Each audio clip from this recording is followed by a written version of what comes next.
It looks pretty simple, two guys with two grand pianos, but they are such accomplished artists and sparkling comedians that the show is a comic romp from beginning to end. A Handful of Keys has been produced by Mark West, a well-known name in television circles, but a first-time theatre producer.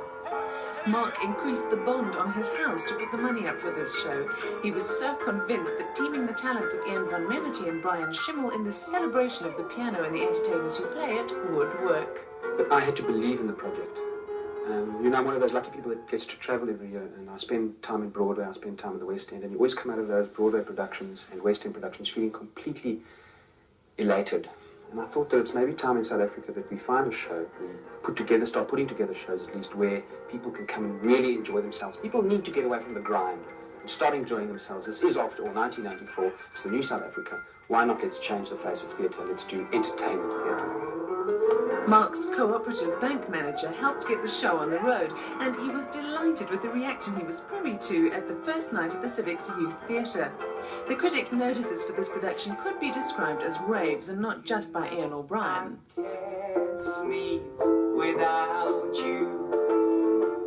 The carefully tuned script is by the satiric pen of Joburg Follies' Malcolm Terry, with courageous direction by Alan Swerdlow. The last time I did is when you fell off. You know that Streisand dislikes you.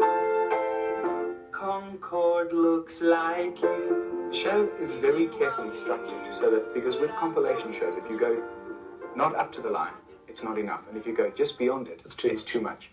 And the director was just, his favorite word was no. No. Whatever we did. No. No.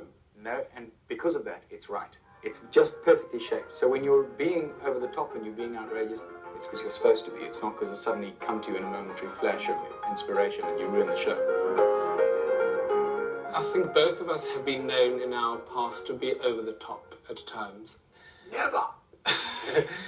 But I think it's a perfect vehicle to actually take all that rah rah rah and wah wah wah and actually focus it. Brian has a stutter, but he maintains that by exploiting this, the show is also saying take your own flaws and laugh at them, because having flaws is what a real person is all about. My talent's too big for this piano. I've always wanted to perform as such, and although I'm only known as a way outrageous pianist, I do have a stutter, and it's weird. It's not there all the time. It's kind of periodical, as it is now. I mean, it's hardly there. However, I may have a wobbly, and then it's just there, and I battle on each word. And so I thought of it, if I'm going to use dialogue, and I know I'll have a problem, have a wobbly, just laugh about it and make a joke of it.